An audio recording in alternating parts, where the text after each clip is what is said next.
Hey, everybody. Here we are on ManTalk again. This is Todd Hayen. And over to my left or right, whatever it is William Impey. Hello. Hello. And we'll start with another clip from our friend Robert Moore. And we got a few of these that we pulled out of a longer lecture. And we did one last week, so we'll do this one this week. I don't know if we'll do the third one next week, but whatever. But we'll get into this with the clip. So here she is. I cannot tell you how many times in my practice a man will bring in a dream.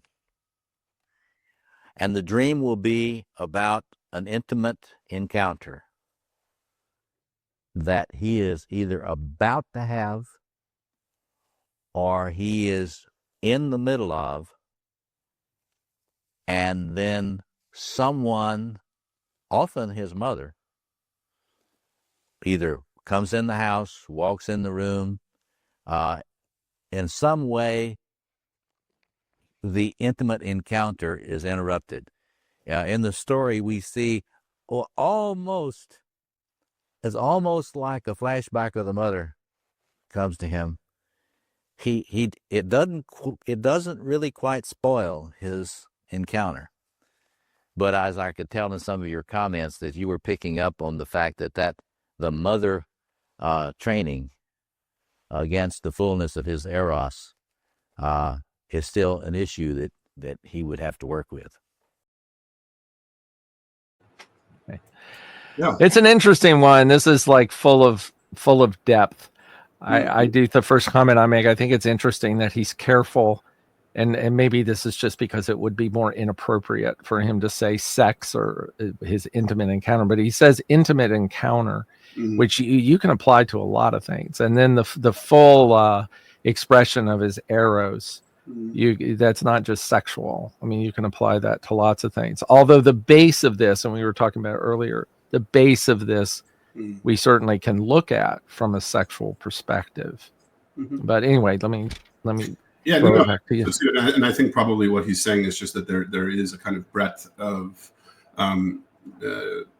dream content that he's dealing with that is essentially eros based, but presents in the dream as intimacy. So like it can be a stand-in, like a kiss or a conversation. But what we're really talking about at the core, it's still eros.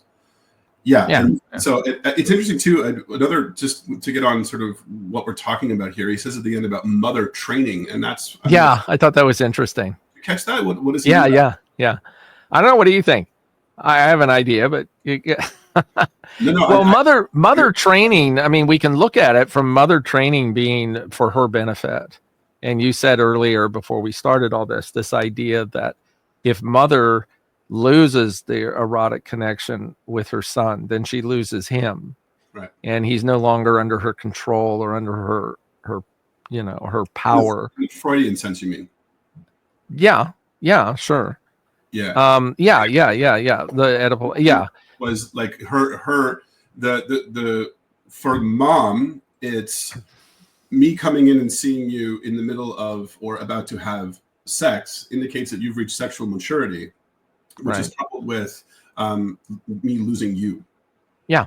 And complicated by also for him, now that you know that I'm a sexual being, our physical and emotional intimacy could now be tainted by that. Maybe you'll know that secretly I have eroticized a kiss or a hug in that Freudian way.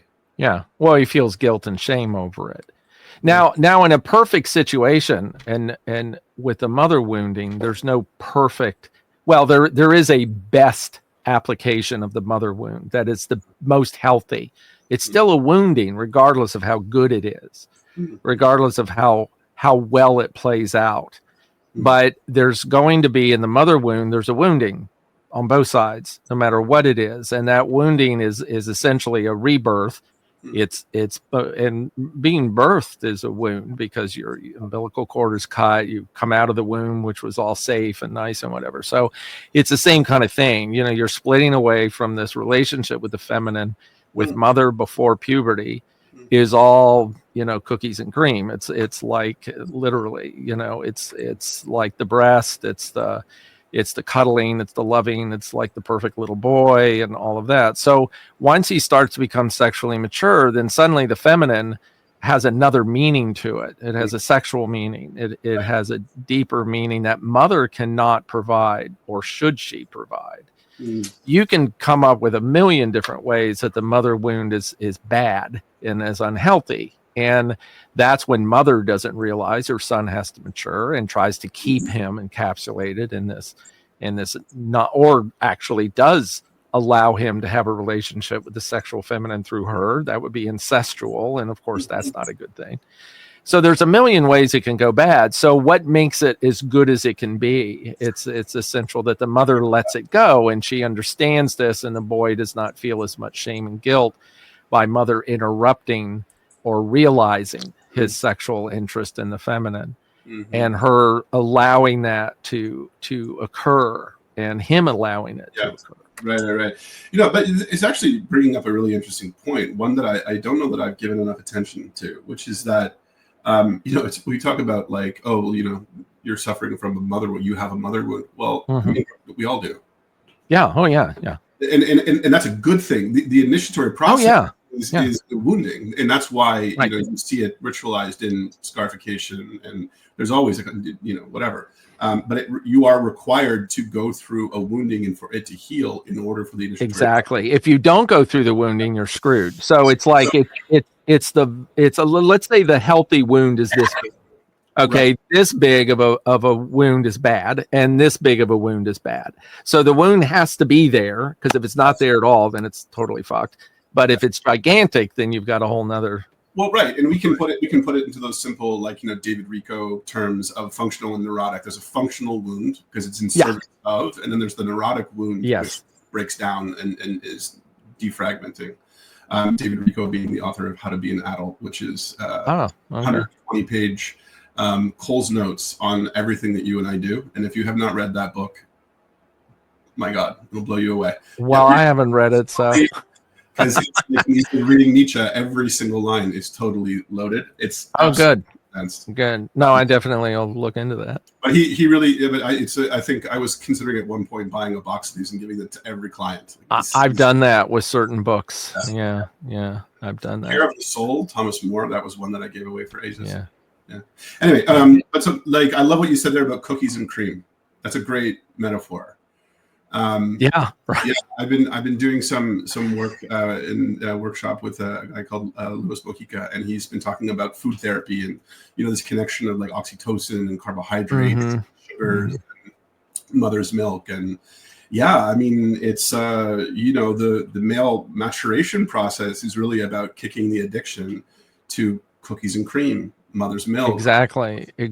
Safety, comfort, entitlement, narcissistic gratification. That's part of the wounding. Yeah. We tend to look at it from a sexual point of view, but all of those things in the transition take place. It's a transference as well, which is interesting because it's a transference to the embodied feminine, the embodied anima in another person that is not mother. And a lot of the problem comes in is when men think they're transferring that over to a mother figure, or the woman thinks that he's transferring to her mother figure and then she mothers him. So the wounding can just go on and on in ways and in directions that never come out well. But so what's happening in this? Let's go with what we imagine he's talking about, which is coitus interruptus by mother. And why that's such a primal fear in men, and why that can be a challenge for mom. So I think, like I said, the first piece of that let's start with the first thing. If you grow up in a culture which stigmatizes sexuality and that has shame-based attachments with that's the first thing that you're going to feel. We've been told, don't play with yourself in public because it's inappropriate. Or to put your penis away, don't show that to people, or breasts are. So already, you're seeing me not only, my penis, but me using it in a way that leads to gratification. So there's shame. Then there's you're witnessing me now as a sexual being. I'm no longer in denial of the fact that I have erotic gratification is part of my experience. And there's a fear of what does that mean about our physical affection. Mm-hmm. And then I think also there's got to be deeply in this. And again, we keep going Freudian, but here, let it be. Castration anxiety. Oh, Mm-hmm. are you going to take this away from me? Yeah, that's a good point. That threatens because I know you. If I really learn how to use this thing and go out and do what I really want to do, I don't need you anymore. Yeah, exactly. You needing to be needed by me is threatened. So are you going to cut it off? Right. This thing. Right. Yeah, of course not literally, unless you've got a really screwed up system that you're living under. But it's still so much of this stuff we talk about. Of course, everybody's got an idea about this. Is not literal. They're metaphors. They're things that are going on in the kind of the archetypal and interior of our unconscious. But they can translate to have the same fears. Yeah. You know, the fear of a literal castration can be the same fear that we have in what's happening that you're describing. You know, this feeling of, gee, I've discovered this amazing thing that somehow relates to the feminine, relates to women in some way. And you may take that away from me because it means that I'm not going to be wanting to find pleasure and reassurance and whatever through you. Yeah.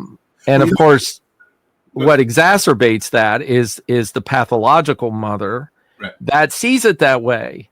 And there are some mothers that do, that will see that as essentially an assault on her motherhood with her son. On the bond. On the bond, right. And they see it not, we're saying literal getting caught masturbating or something, which is relatively rare, at least known rare. Mother may know what's going on, but she might not break in on it. But we see it more with things like the boy bringing home his girlfriend for the first time and mother treating her like crap or getting angry with her son because he has a tramp girlfriend or whatever it might be. Look at her makeup, look at the skirt she's wearing or whatever. So that's where we usually see this fear of the bond breaking taking place, mother's boy and him coming home and her yelling at him because his girlfriend sucks in her view. And then she calling him over and saying, "Oh, sweetheart, it's okay. Mother will always love you." That's right. That's the extreme. Well, that's the castration. So, right. Yes, exactly. Take that dick off and then you're not going to be interested in anybody else. Right. So we'll put it this way. It doesn't need to be that mother takes a blade to his gonads. It's simply that there's a symbolic cutting off. Yeah, casting off. Right. Let's say even not in a pathological mother, but in just a neurotic mother who energetically indicates to him her displeasure with that. So what does that mean? Oh, now my ability to be with my eros, to be with my heart on, is complicated by a rejection of mother. That's a form of disconnection from eros in the phallus. It's and all the way up to a kind of pathological screaming and shaming and whatever else. But it doesn't need to go that far. It can simply just be even, oh my God, what on earth are you doing? Put that away. Literally, I don't want to see your cock is the castration. But look at it the other way, though. What would happen if the mother was approving of it and said, "Oh, that's okay, honey. I know that's something young boys do and whatnot." You're gonna have the wounding not take place in the proper way. There's a certain amount of that realization that the penis and the sexual interest in it is not mother related, and for her to reject him for masturbating or whatever is part of that wounding that's necessary. Now, that doesn't mean that she should pick the broom up and start beating him over the head with it. Okay. But there should be probably the healthiest way to deal with that. If she literally walks in the room is just to shut it, say, "Oh, I'm sorry. Excuse me." Close the door. Yeah. You're talking about the two, polar, bipolar shadow reaction. One is rejection. The other is enmeshment. When she goes, "Oh, it's perfect. Yeah. Go ahead, go on. It's perfectly natural. If you need any help, not literally, but how can I facilitate this?" And then immediately there's a kind of cringe of get out of here. Like, Oh yeah, yeah. That's an inappropriate level of involvement. On the other side, oh my God, how dare you? It's shaming and rejecting. And so I think what you're talking about is finding that middle ground of neutrality. Yes. In a difficult situation like that, where literally you're right. I mean, I think this still isn't mine. This doesn't have anything to do with mother, right? But yeah, but I'm not going to jump in on it, or I'm not going to beat the shit out of you for it. I mean, right. And I would say, let's say that I was working with a mother who had that experience. I think one thing I would explore is to coach her just to never say anything about it. Yeah. Right. Right. Yeah. You know, he's a sexual being now. He knows that you know it. There's no need to go and have a conversation with him. Then explain it. Explain mommy's reaction to it. No, none of that works. It's there. Yeah, and the split, the bond split has to take place. It's like it doesn't mean, and if that takes place in a natural, organic way, in the best way, the functional way for it to take place, then that boy would develop a deeper relationship with his mother based on adults, based on, you know, son of mother, like the prince to the queen. It's like it's a natural bonding, but it's not the physical bonding, the erotic bonding that it used to be before sexual maturity. And so let's jump a little bit, if you don't mind. I mean, if you got other things to say about that, that'd be great. But let's jump a little bit to even a deeper metaphoric analysis of this, because, you know, and of course, Moore presents it in a way that opens us up to look at it this way, because he doesn't specifically say what we've been talking about. He goes into more of this, like, what did he call it? Intimate encounter. Okay, so what makes something like a mother getting in the way between a son and his wife or his partner, her getting in the way of that? How is that interrupting an intimate encounter, which in my view it would be, or even him expressing himself as say a businessman or a father? Which parts of a man's life is considered intimate, an intimate encounter that mothers should not interrupt? That's a good question. Yeah, I thought so.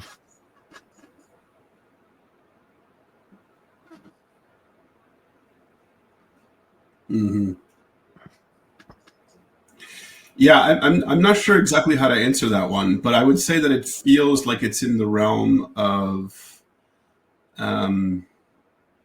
power, libidinal power, right? In the purest sense of he can't actualize himself fully, libidinally in all four quadrants of the psyche if she interferes. Why is it that the lover of the four quadrants, the lover is the one where it's the hottest emotional, you know, shame, cringe, deep emotional response? Because it's I think about connection and desire too. There's something too about, I mean, you know, it's masturbation that we're talking about. It's not sex.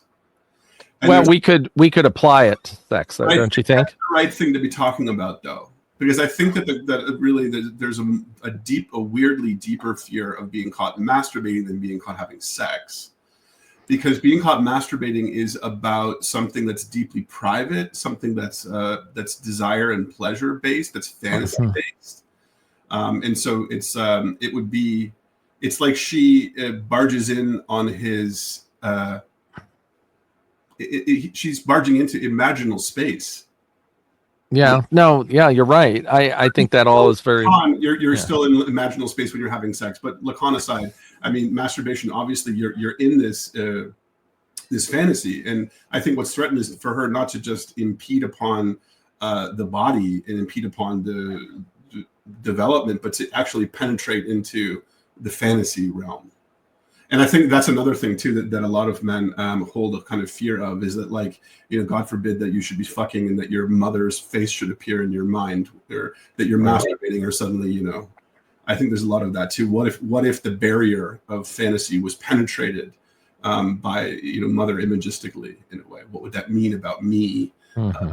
How could I ever sort of live down the reality that I've eroticized my mother? It's a deeply shameful thing because it's Well, that's a contra naturam. It's so against. That's a whole nother tangent to go on, and then we should probably touch on that before we're done. This idea that this appears in a dream of mother interrupting, which has a whole different significance of being fearful of it literally happening in your house while you're whacking off. The masturbation part of it, though, for me, and tell me if you really think this is a wrong way to look at it, is the reason why I use that as the example of breaking the mother bond, is because it's probably the first thing that happens. I don't know if there are very many men who have the opportunity to literally have sex once the moment they go into pubic maturity. So it's more likely that interruption from mother for the first time would come from that. It's less likely she would walk in on you actually having sex. You're right. Because most likely you shouldn't be. To me, it's an infidelity. Yeah, it is. It is. It's cheating. Yeah, exactly. Yeah. She's exclusively the object of his That's right. fantasy. And if you go with Freud, there's even a kind of eroticized fantasy. Right. And so, you caught me cheating because what's in my mind right now is certainly not you. Yeah. And his whole relationship with the feminine has been with mother. So anytime he breaks away from mother to entertain the feminine, he's cheating. At least that's what he thinks he's doing at first. And that's where we go into all this wounding thing. You have to transfer your erotic relationship with the feminine from mother to a real live girl, as they say. Hopefully. It would be interesting to see the crossover between, emotional and somatic reactions to the fantasy of being caught masturbating and the fantasy of being caught in cheating. That your wife walks in and you fucking another woman. Right. There's a lot of crossover. There definitely is. Hopefully, they're the same thing, and you're going to get a similar somatic reaction: shame, shooting up, fear, flight response. Yeah, and there's no way to get away from the correlation between mother and his romantic partner as a woman. They are correlated, and they're correlated in healthy ways as well as unhealthy ways. It's the same thing you were talking about with the functionality. I mean, there's a point where that correlation can be very damaging and very unhealthy, and then there's a natural correlation that's obviously there. Because, otherwise there would be a lot of things that wouldn't take place that needed to take place. So if you're dealing with what you just said, if you're having an affair and cheating on your wife and your wife walks in on you, you're going to have a very direct correlation with mother, because mother controls that. Mother owns that about you when you're a kid, when you're before puberty. The mother owns your feminine relationship. She owns that, and in a healthy way. Not saying that's weird, but if you're cheating, I mean, I think that correlation was great that you made. There's a distinction, though. I think obviously there's maturity to be taken into consideration. But what I was feeling into this, and I'm like, what comes up? Well, this spontaneous grief. Mm-hmm. The stage of grief that you would spontaneously, I think, see a lot of men go into is negotiating. Wait a minute, hold on, no, wait, hold on. Let me explain. This isn't what you think it is, and I gotta let me tell you what you're bargaining. Yeah, that's the right word, bargaining. Right. But it's because you're trying to defend against the tsunami of grief that's coming, of her now total and complete irreconcilable rejection of you. Right. Yeah. Right. But that's not what the pubescent boy is. That's not what's like alive in him. I feel like more it's freeze. Yeah, but that's a maturity issue. I think as you get older and become wiser, you go into the bargaining and negotiating. Because and I think at its very raw form. It's fear, it's shame, it's all of those things before it's like, let me figure out a way out of this. It's fight is my yeah. It is the freeze. Door. Oh my God, what are you doing? Get away! Right. Don't look at me. That's Yeah. fight or freeze, just complete. Yeah. And those get replaced later, like if you are caught cheating. They get replaced. Be interesting to do a survey to see how many men who have very healthy sexual relationships with their partners that are very healthy and very open and whatever, and decide one day to tug the rug a bit by himself and get caught by his wife. It'd be interesting to know how many, what the response to that would be. Getting caught masturbating by their wives. That's right. That's an interesting thing. Yeah, because it would conjure up all of these things we're talking about. What I've noticed is that it's still 2025. There's this kind of interesting across the board reaction, all the way from like it's absolutely nothing. I could have walked in on you being on the phone. It would be right. Into mortification and how could you, and what's happening here, and there are still a lot of progressively minded, liberated, modern women who consider pornography an infidelity. Yeah, and, I know. I see them every week. Yeah, no, I know. Hey, would it be all right if I did this? Oh no, my God, how could you? Yeah. And it kind of baffles the mind. I mean, I suppose that is about their own neuroses and not about a cultural thing, but. Well, it comes in a lot of flavors, and you don't really know if the reason that women give for that are really seated in the true reason, which is a deeper thing. Or, I hear a lot of the reasons because they see pornography as a horrible feminist event that you're looking at people that could be the age of your daughter and, all of that. And, or that they do feel like, well, if you're interested in looking at another woman, and getting your pleasure out of that, then that is an infidelity. But there is I feel like that excuse is very often just a misunderstanding from the feminine point of view. Pornography is actually just a deflection away from a wounded ego. Yeah. Legitimate concerns, though. I mean, I have worked with women who had very deep fears, and I think justifiably so, of the power of pornography over men. Yeah. Growing up witnessing men in intense addictions to pornography, and how that affected her bond with them, how it affected her sexual trauma and fawning reactions to their desire to enact these debasing things that they'd seen in pornography. But the fear is there is no how could one woman ever compete with an unending kind of buffet of every sexual fantasy imaginable and every conceivable type of they woman. Can't just like a healthy meal of broccoli can't compete with a sugar donut. Yeah. It's like it can compete, but only from a very intellectual level. Compete on different levels. But what's interesting though about that debate, which I think is legitimate. I mean, I absolutely completely understand why women would be terrified at the prospect. Mm-hmm. But I would push back with, but that men have had access to pornography like in their hands all the time, free, endless, for 20 years, and we still have sex lives, we still have functional relationships, we still have a population.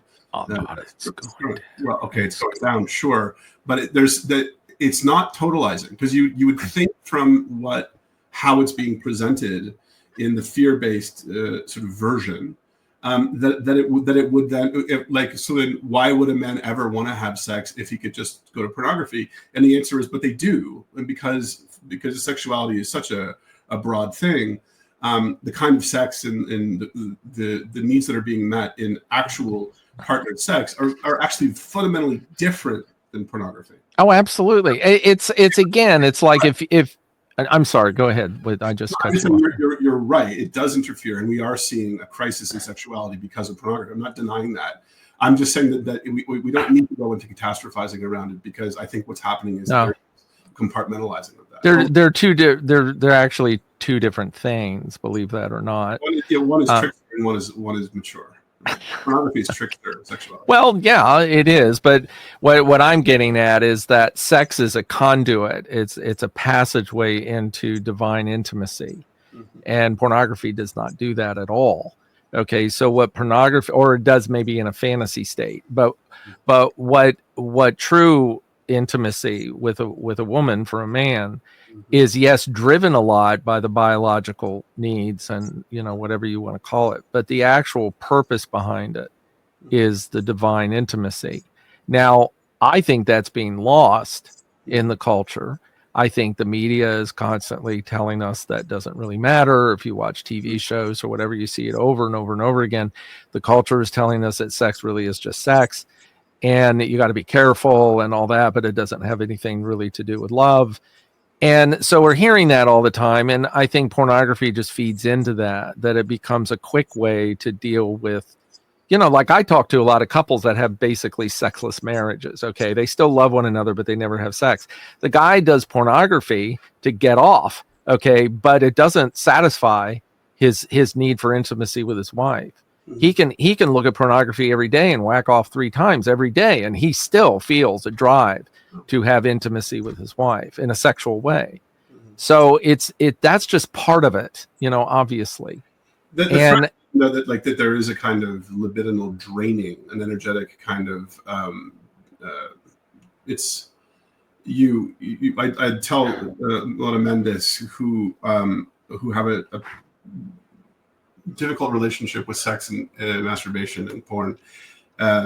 Semen production is the most physiologically expensive, costly, energetically costly thing. I think you can fact check me on that. Maybe I'm not right, but it's up there. And so what happens is that if you are ejaculating 3, 4, or 5 times a day, your body is literally drained. But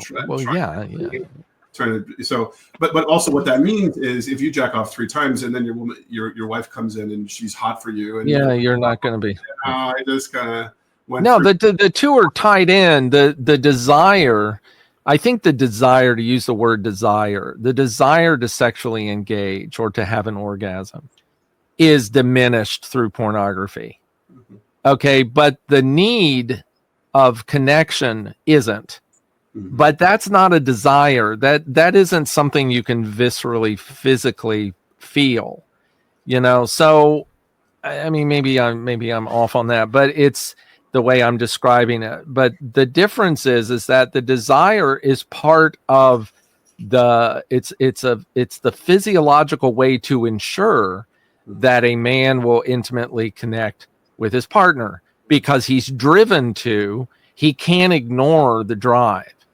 He can ignore the soul connection. I mean, that's easy to ignore. Everybody's doing it all the time. I mean, we become a consumer humanity and there's very little soul connection because there isn't a drive for it. There's a drive for instant gratification and physiological pleasure. There's a drive for those things, to eat cheeseburgers and milkshakes and whatever, but there isn't a drive to be healthy, to be one in oneself. There is one, but it's not as much as the physical one. Yeah. Does that make sense? It does, and I think I'm still kind of mulling over something you said. I didn't know that you said it, but I'll straw man your argument. Sex is always a spiritual act. Always. Because it always is, but I don't think people are aware of that. Do you believe they are? I would but I would say that, like, when you get into pornography, I said before about that's trickster sexuality, because the trick is that I'm bypassing responsibility, I'm bypassing the body, right. I'm bypassing the shame, and I'm just mainlining divine transcendence. Because at the peak of orgasm, no matter how you got there, that is the feeling of cosmic oneness. Okay. I agree with that 100%. Yeah. Right. But it's a bypass. That's why it's trickster. I'm not responsible. Got it.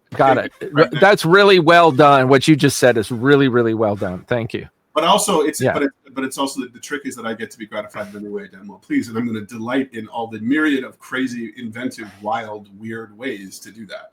But so you can see how that's of a completely different order of, I need skin-on-skin contact, intimate physical trust with my partner to secure the bond, to maintain a kind of intimacy and openness and a connectedness with her.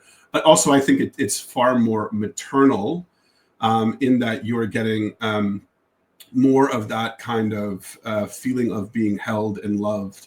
You're not feeling held and loved in pornography. You're feeling gratified. Yeah. Yeah, you get both. And so I think it's absolutely necessary. And I think because of that core distinction, that's why we don't see the catastrophic, nightmarish version of what could have happened with pornography. Although who knows, when we get into like AI porn, maybe all this shit goes out the window. But because maybe you get both. But I think because right now it's compartmentalized, we are seeing that, yes, it has a huge negative impact on men's health, on relationships, on even fucking GDP. And that's an interesting thing to look at. I would not be surprised to find out that porn consumption actually affects GDP. A lot of them are like, a lot of energy is being drained into pornography, video games, and marijuana. And those three things are like draining. They're a leech on the masculine libido. Oh, absolutely.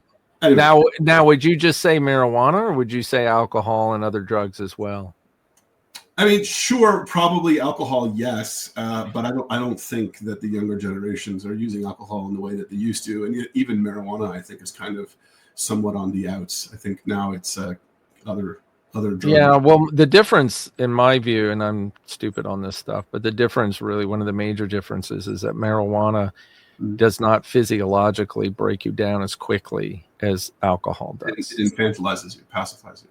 Yeah, but it doesn't physiologically damage you as quickly. I think it does over time, but it doesn't. Like if you drank every day and were drunk every day or whatever, you would diminish. You'd start to fall apart. Well, I think I have worked with heavy users of cannabis and very, very heavy users, and what they'll say is that when I'm actively using, even if I'm not stoned, my brain doesn't work. No, the brain doesn't work. No, I'm foggy. I'm unclear. I'm talking about the liver and the heart. Not talking about the brain. Yeah. Well, what you're talking about there is what we call relative harms. And if you look at research that David Nutt did into relative harms, alcohol is much higher than cannabis, but cannabis is not the lowest. Okay. Psilocybin and ketamine are actually much lower. We have a guest. Yeah, we do. We have a sweetie. Speaking of females, this is one of them. No, this is Aspen's dead. This is Jasmine. Oh, Jasmine. Yeah, that's what I said. Jasmine. Yeah. Oh, did you? I'm sorry. I thought you said they sound the same. Are you saying hello to all of the men out there watching? They're thinking about you. Yeah. Okay. Enough dog shit. No, I know. Well, that's the thing I love about dogs is that they're always a bastion from human ego. They walk into the room and you can lock onto them because they're the one thing in the room that's not brimming with human ego. We should have an episode about dogs, the male relation to dogs, because it's very different than the female relation to dogs. It's a different thing. I could go on for days about pets and dogs and animals. It's a very interesting topic. Yeah, it is from this perspective. It is. Comment below if you want to hear us do another. Yeah, really. Yeah, give us some comments. Yeah. But yeah, so if we want to complexify this even deeper, the castration thing I keep coming back to in my mind. I don't know if you're familiar with the work of Bruno Bettelheim, Symbolic Wounds. I may have mentioned that one to you. It's an anthropological study on the concept of castration fears and initiation processes and womb and vagina envy, the kind of reverse of penis envy, and how these castration fantasies or these castration kind of rituals are about a gratification on this deep need in the male psyche to make up for the inadequacy of not having female reproductive organs. Okay. Yeah. It makes a lot more sense to me. Like I get penis envy. I totally understand where that comes from. I get the critique of it as well. But it makes total sense to me that a man would envy having the capacity to gestate birth, to give birth, of course, to nurture. I mean, that's the main reason why men go off their rocker. You think? Is because I think so. I mean, we're focused on something that is kind of beyond the material world to bring meaning and value to our life. Women don't have to do that because they're already the most valuable they can possibly be because they can create life. So men shoot for the stars, they go and start flying toward the sun and get burnt up. So they're always looking for something that compensates for that. for that That's inability that they have. Yeah. Creation, art, whatever, making money, building a building, blah, blah, blah. thought of it in that way. But mostly I frame it around the masculine being defined by agitation. There's an agitation in the male psyche or in the masculine psyche that you don't see in the female. And the female psyche, or sorry, the feminine psyche is more so whole and wholly onto itself and self-contained, and to do anything. Yeah. Right. To so do you think the reason why there's a higher percentage of men that identify gender as women than there are the other way around, do you think that has anything to do with what you're talking about? Is that true? I don't know that that's true. I think it is statistically. I think I just read that somewhere. I didn't vet it, so I don't know. Maybe it's bullshit. But everyone, please go and use ChatGPT or Google, whatever. That one for yourself, because I don't want to. Right.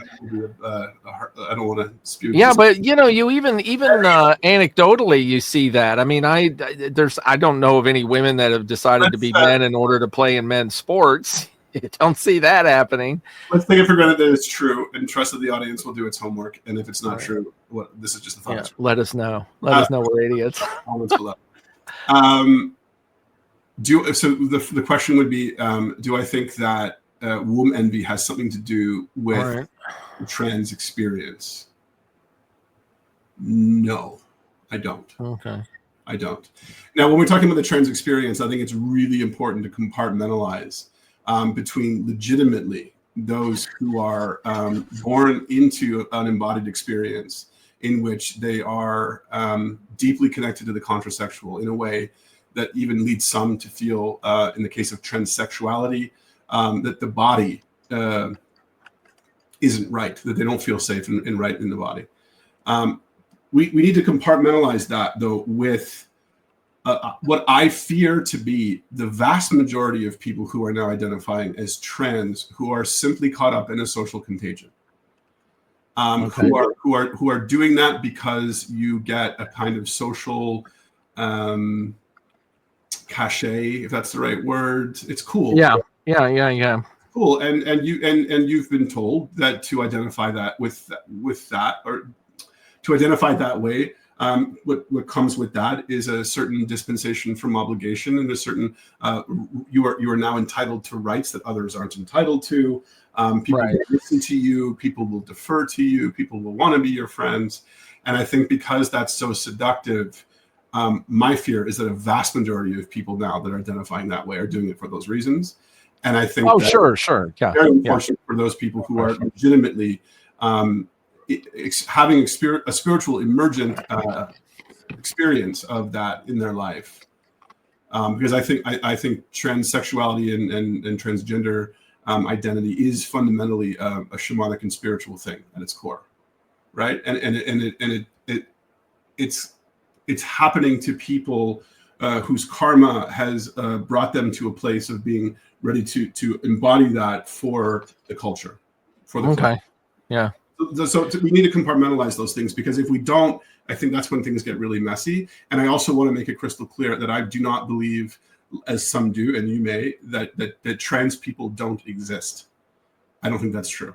What do you mean don't exist? Well, many people on the right now are following a line of reasoning that says essentially every person who identifies as trans falls into that second category of a social contagion, and that there are no people who legitimately are having that experience. They deny that at the core. Well, what do you mean legitimately having the experience? I mean, you no matter what your experience is, it's legitimate.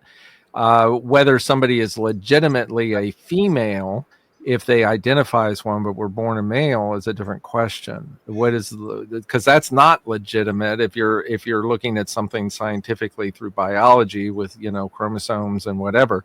But it also depends on how you define what is a woman, as they say. It depends on how you define that. If you define it biologically, if you say that no, a woman has to have a certain chromosome pairing to be a woman, then no, it's not legitimate. But if you define women as not biological, but what it is you identify with, then it is legitimate. I mean, I think if I thought I was Napoleon, feminine is cultural, and transcendent. Look, what do I mean by legitimate? I mean there are those for whom this experience is something that is spontaneous and beyond them. It's not something that they are consciously or unconsciously choosing to do. It is something that's coming through them. Now, of course, it's very difficult to make that falsifiable, and that's why it exists in the realm of the transpersonal and not the scientific. You can't prove that a person is having that experience, but I think that there are those that are having those. That's why I call them legitimate, versus people who are consciously or unconsciously making a choice to present that way for egoic gratification. That make sense? I would agree with that 100%. I think where you get into the argument comes into how does the culture deal with that? How does the community deal with that, with things like restrooms and sports and calling people a certain pronoun or being arrested for hate crime if you don't. I mean, I think that's where all that, I mean, most people don't give a shit what people think about themselves. I mean, if I wanted to go around putting makeup on and dressing in a dress and trying to make myself look female, most people wouldn't give a shit, you know? It'd be like, well, yeah, he's kind of weird. He likes to think that way. I mean, that's, you know, and this is a big argument. I mean, this has been something everybody. Yeah, we can spend a whole thing on. Yeah. I mean, let me just tell you what Grok says, who is like Chat GPT but better. Data on transgender traditions is limited and varies by source, but studies generally suggest that more individuals assigned male at birth, AMABs, transition to female, trans women, than those assigned female at birth, transition to male. For example, a 2018 study in the Netherlands found that among adults seeking gender-affirming care, about 60% were AMABs, transitioning to female compared to 40% AFAB. And then I won't read it all, but then it goes in and say some data says it's a little different. So it's not that big of a difference. It's not that big of a difference. That's just great. I'm glad you did that. It still grinds my nerves when I hear that being said, assigned female and male at birth. That's an experience that's exclusively in my mind for people who are intersexed, because the doctor is actually being asked to make a call here. You know, based on how the child is presenting, you have to make a call because they have to fit into one of these binaries. But that's not what happens when you're born. When you're born, you're either born with a penis and you are a male. You're born with a vagina. You are a female. There's no assigning. Now, well, I'm surprised that Grok used the word assigning, because that's nonsense. It's the right way to do it, and I think that because it's not really an assign. I mean. It's not an assignment. Nobody assigns that. It's like they do, though. Doctors are obliged to assign in the case of people who are born intersexed. Yeah, well, that's different. It's a misuse of that word that I don't like. Yeah, no, I agree. I'm not surprised, because these waters are so fucking muddy. Yeah. And a lot of people who spend a lot of time online talking about this, I'm going to go into the same rant I did before. And it just annoys me that people literally don't know the difference between a transsexual, a transgendered person, a transvestite. They don't know the difference between intersexed. And, you know, I think it really behooves us to know the difference and to know that assigned male or female at birth is exclusively accurate only when you're talking about intersex people. Okay. Yeah. You know, it's funny. I thought of you the other day. I saw some interview with some guy. I can't remember who it was. He was somebody that should have known better. And he was talking about transsexual versus transgender. And he said that they used to be called transsexuals and they changed it to transgender because it's softer and it's more acceptable. And I'm going, no, they didn't change it to anything. It's two different things. And so I thought of you, and because you're the one that brought that up a couple of sessions ago. But that's right. Yeah. Well, just to be clear, in case anyone missed that one, transsexual is when you feel that you were born into the wrong body, and that surgery is the only thing that will really make you feel at home in your body. Transgenderism is when you feel more comfortable presenting outwardly as the opposite sex, but you're perfectly fine with your sex organs being intact. So you keep your breast. But you're perfectly fine with it. Are there people that aren't fine with it but just don't do the surgery? Are they still considered transgender? Yes. If you have dysphoria based on the fact that you have physical attributes and that you feel as though you would feel better if they weren't that way, that top surgery to remove the breast would actually bring you into a more feeling of it. Even if you don't actually do the surgery, you're still considered it. Yeah, but there are plenty of transgendered people who are more than happy to keep their bodies as they are. Yeah. Okay. Well, I didn't actually realize that. Yeah. I don't. see a lot of transgender, transsexual people. I've seen a few, but transvestitism is simply like that's just dressing up, enjoying dressing up, and then there's pedophilia, which is actually getting off on that, which is a whole different thing entirely. Right. Yeah, those are the categories. Let me jump on one thing, if you don't mind. I mean, if you want to keep talking about that, I don't care. But just to go back, you said something earlier when we were talking about this idea of interrupting the mother archetype, whether it be embodied or whether it be constellated by your partner or your actual physical mother or whatever. Where else does she interrupt with the eros of the male as opposed to sex? And you said something that made me think of that. I can't remember what it was, but it made me think of a mother going into king area with her son and telling him or discussing with him how he's screwing up his career or how he's screwing up his financial setup or whatever it might be is the same in maybe not. I mean, this is something just to talk about for a few minutes. Is the same kind of interruption that Moore is talking about, that it's not her place as mother to interject or to interrupt her son's passion. You know, it's like Leonardo da Vinci's mother coming in and saying, "Oh, I think you should change the smile on the Mona Lisa." Huh? You missed the spot. Yeah. Right, exactly. Where dad could do that and it still would be interrupting. It would still be a negative thing, but it would be different. There's a difference in it. No, I'll give you a great case study. Client who presented with an issue where he had a memory of, and this was later confirmed because he had video of it. Really interesting to see, you know, when you have these things and then it's confirmed because these like old family videos come forward. So here's the case. He's a child. I'm going to guess whatever, 6 years old. Okay, so he's struggling. It's Christmas morning. He's struggling to open this difficult packaging. And his mother says to him, no, don't, that's too hard for you to open. Don't try to open it. You wait for your father. And as she's in the middle of saying that, he's opening the box going, I don't know what you're talking about. I just opened it. And then she immediately goes into this like, oh, I told you to wait for your father. I'm like, holy shit. This is a perfect example of coitus interruptus. Right. Libidinous interruptus. Here he is. I want to express my agency, my power, my capacity to open this thing. She is upset by the fact that he won't admit his powerlessness. Yeah, right. In this kind of trickster infant way, like, what are you talking about? She's immediately, her trick has been kind of neutralized. Yeah. Try and trick him into believing that he doesn't have the power to do that himself. Right. In that case, that gives me chills. There's something very sinister about that level of intervention and kind of damage that does to a developing masculine psyche. Well, think about that when the kid is 15 as opposed to 6. You know, you've got that whole mother power thing going on at 6. There's some sense to that. I mean, there's some healthy sense to mother establishing, I have power over you. You can't just do anything you want.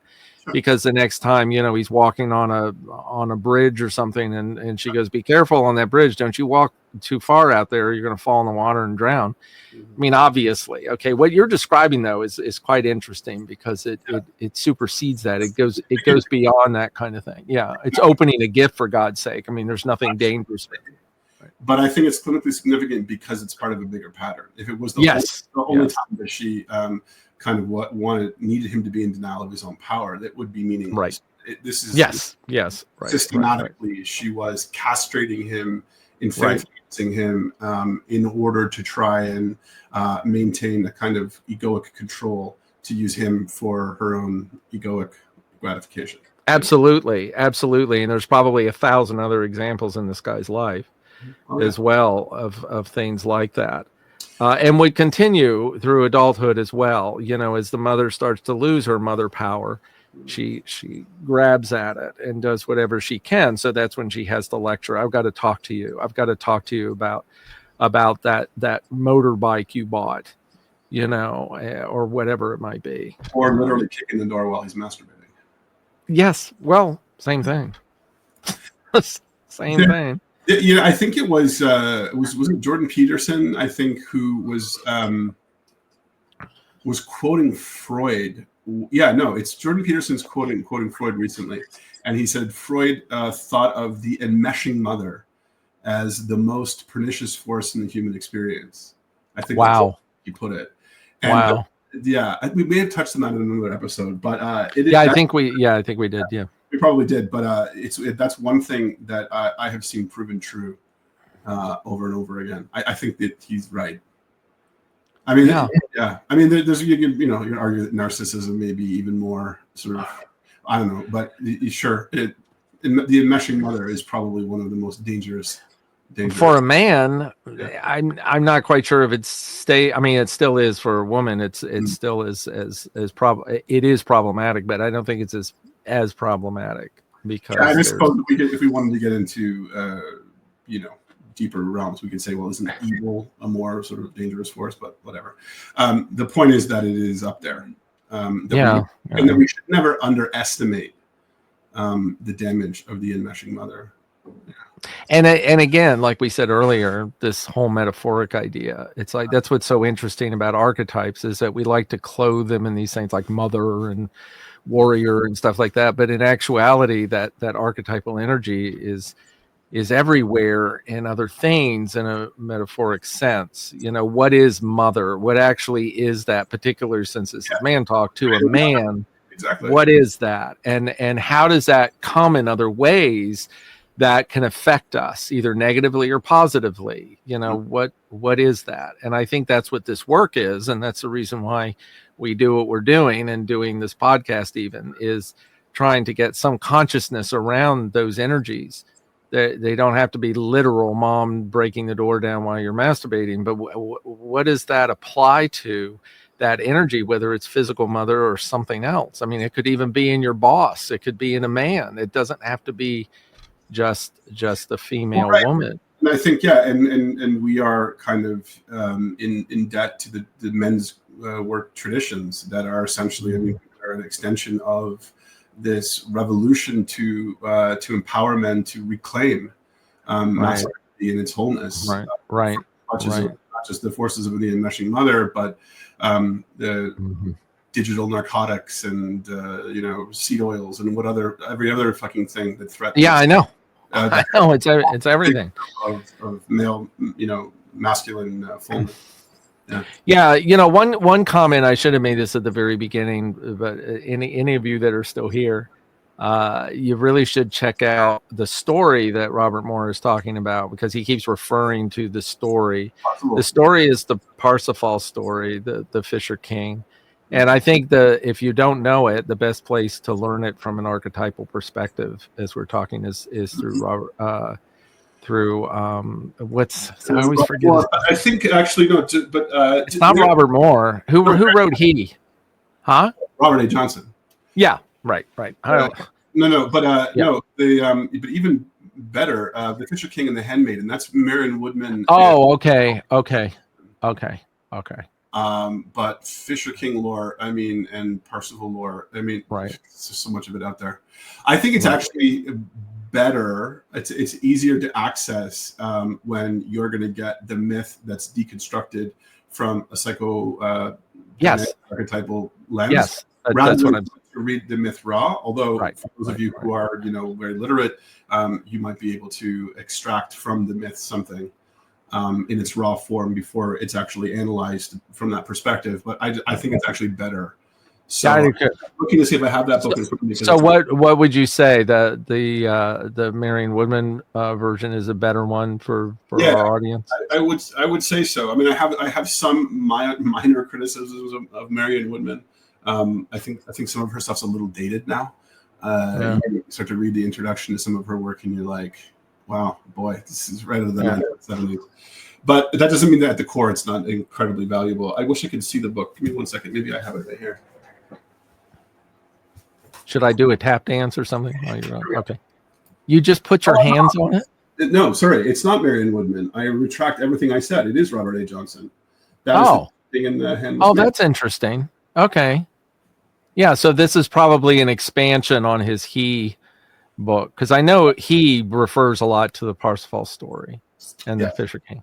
But this one in particular goes into more depth. It's understanding the wounded feeling function in the masculine and the feminine psychology. Yeah, no, that's good. That's good, and it covers a lot that we're talking about. You're gonna get a great detailed rendition of these things from these books, or you could watch Wagner's opera Parsifal, which is like 5 hours long. I think I mentioned that in the last session.